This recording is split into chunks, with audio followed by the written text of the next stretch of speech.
Tomémonos un rato para recordar la historia de nuestro hermoso país. La historia nos la enseñan en la escuela, pero aquí lo vamos a ver en una hermosa obra de teatro, donde vamos a recordar estos pasajes históricos de nuestro país. Acérquense, por favor. Tercera llamada, tercera. Hola, bienvenidos. ¿De qué delegación vienen? Coajimalpa. Un aplauso a la delegación de Coajimalpa. Miren qué hermosa pareja. ¿Quién es su guía?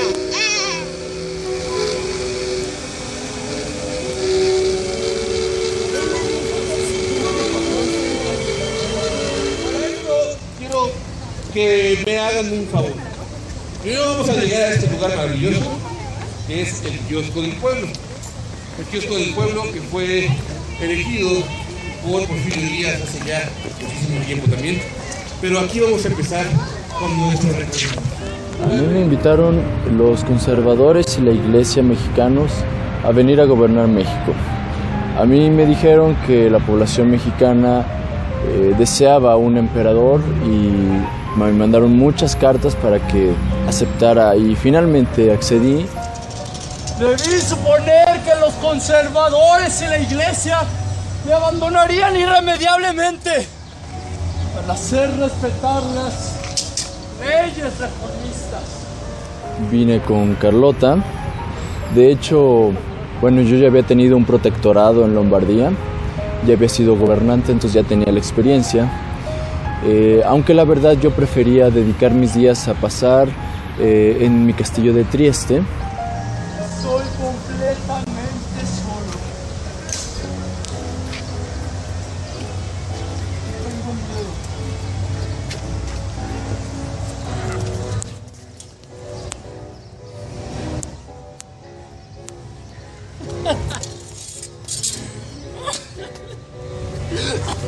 Pero la verdad es que Carlota deseaba mucho ser reina de algún país, así que pues yo accedí a su deseo de venir a este país a gobernar. Finalmente no ratifiqué, más bien yo ratifiqué las leyes de reforma, las mismas que Benito Juárez había exactamente, y fue por eso que perdí el apoyo de la iglesia y de los conservadores y finalmente me quedé solo en una lucha que pues no trajo nada bueno a este país. Ya llevaba 50 años de guerras civiles y finalmente fui fusilado. Carlota, pues en efecto era nieta de varias generaciones de reyes y de emperadores y duques. Señor Palacios, ¿puede explicar qué hacen estas personas aquí? Sí, con ustedes, la emperatriz Carlota. Un aplauso para la emperatriz Carlota, por favor. ¿Cómo está? Buenos días. No se haga el chistoso. ¿Me puede explicar qué hacen estas personas aquí en momentos tan difíciles para el país? Yo creo que Carlota tiene varias cosas que podrían ser alguna enseñanza para las generaciones de este país. Una, ella fue una mujer adelantada a su tiempo. A diferencia de las demás princesas en Europa, ella estudió geografía, política, historia, al igual que sus hermanos que estaban preparándose para ser reyes. Ella también, porque su papá decidió que las mujeres y los hombres debían ser educados en igualdad de condiciones. ¡No, señor Palacios! Estoy hablando de la emperatriz Clara Eugenia de Montijo, esposa de Napoleón III.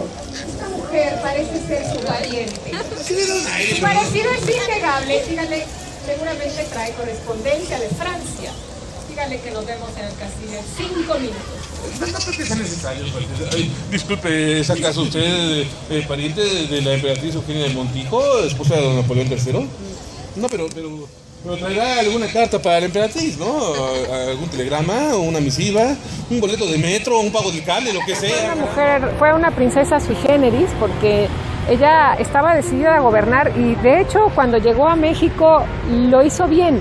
El problema es que era una invasora, pero tomó muchas veces las riendas del país en lugar de su esposo, que Maximiliano de repente se iba por ahí a Cuernavaca o salía, ¿no? De repente tenía ahí sus escapadas, ajá. Y ella, más que Maximiliano, fue la que estaba interesada en venir a tomar las riendas de este país. En fin, yo he perdido demasiado tiempo con usted y con su recorrido ridículo, que no hace nada más que empeorar las cosas. Haga el favor de cancelar este recorrido. Usted dejó de ser emperatriz hace 140 años y su esposo, el archiduque Maximiliano de Habsburgo, fue hecho prisionero y sometido a juicio político bajo los cargos de usurpación de poder y daños a la nación. A Maximiliano lo van a invitar un grupo de conservadores mexicanos a Europa porque estaban buscando un príncipe para precisamente imponerlo cuando estaba ya Juárez en el poder, ¿no? Estaba Juárez de presidente de la República, los conservadores estaban en contra de Juárez, digamos del gobierno liberal, y empiezan a buscar un príncipe que pueda ser apoyado por Francia, en específico Napoleón III, y también el Vaticano dio su apoyo político para venirlo a imponer con las tropas francesas a México. Como entre las naciones, el respeto al derecho ajeno es la paz. Arriba, Juárez.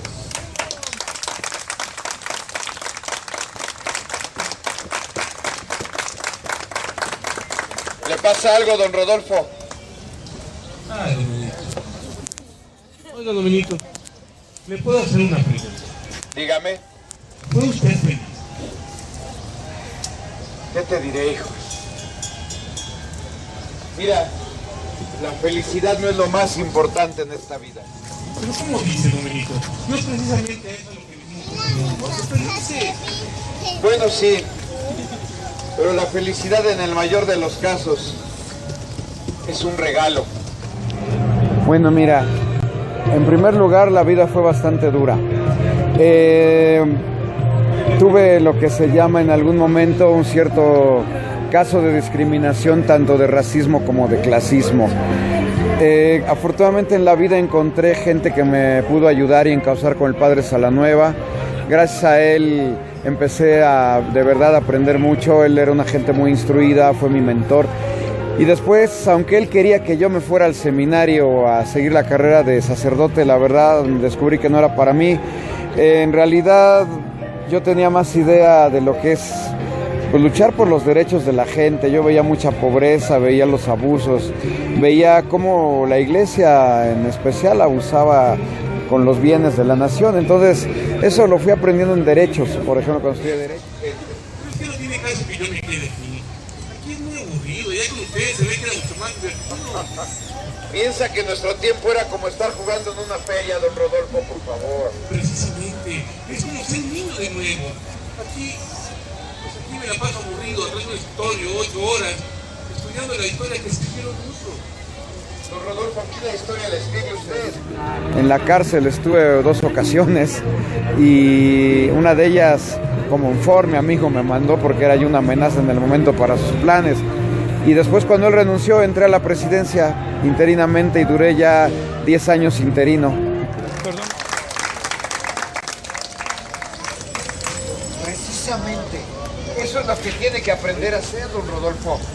A reescribir su propia historia y a luchar por todas esas cosas que usted crea que valen la pena. ¿O no es cierto? Sí. Le voy a decir una frase que me dijo mi mentor, el padre Salanueva, cuando yo era muy pequeño, que me dejó marcado para siempre. Benito, déjate de hacerte tontito y haz tu tarea.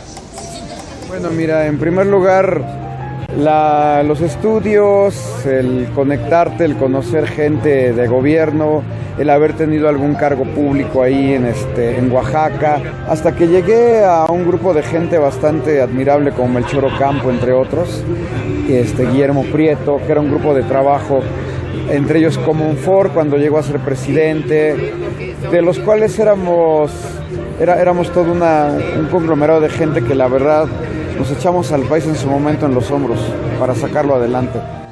Pero de mi estatua al lado, es más, entre el Ángel y Cuauhtémoc hay un lugar vacante. ¿Y qué prefieren tener ahí? Una palmera. ¿Les parece justo? Bueno, ¿y ustedes qué me ven? Sí. Soy yo, el general y expresidente de la República, don Porfirio Díaz Mori. Muy buenas tardes a todos mis compatriotas mexicanos. Soy José de la Cruz Porfirio Díaz Mori, general y expresidente de la República.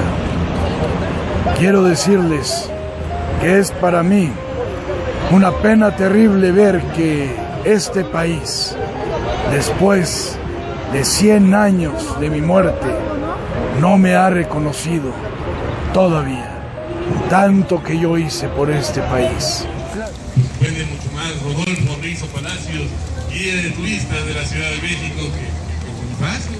¿Ah, qué cosa es esa? ¿Qué payasada, hombre? ¿Qué dijo que es usted?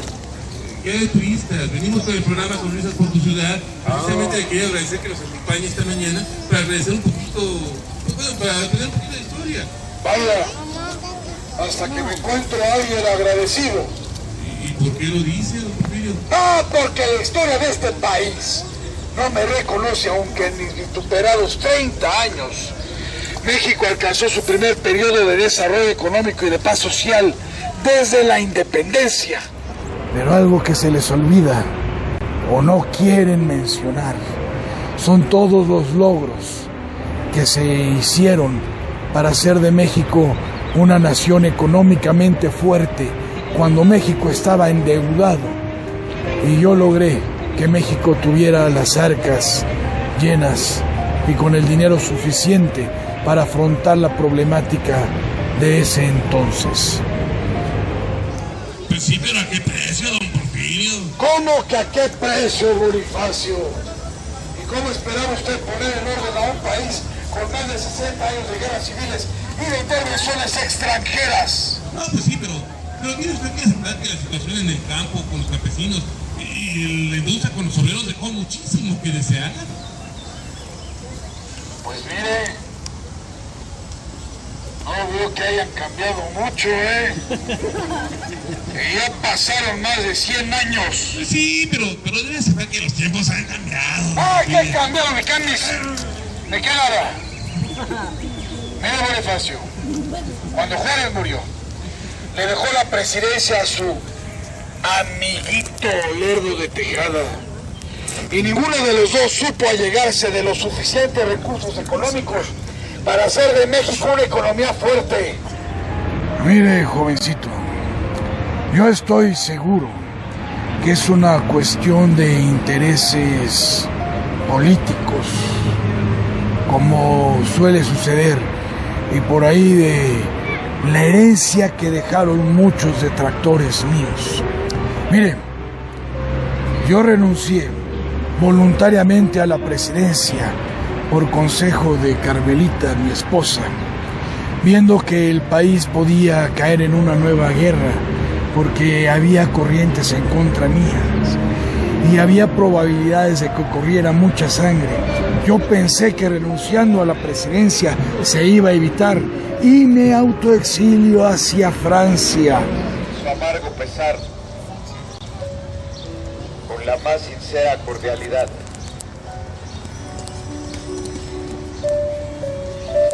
Mi más sincero pésame por la muerte de su esposa y compañera, doña Margarita Maza de Juárez. Otra vez, 1, 2, 3. Muy bien, muchísimas gracias a todos ustedes. Sigan disfrutando de este maravilloso bosque. Y en este momento nos despedimos con una música que nos representa también en todo el mundo. El famosísimo danzón. Por si quieren bailar con nosotros, quédense. Esto fue Sonrisas por tu Ciudad. Una mañana con el Imperio. Muchísimas gracias.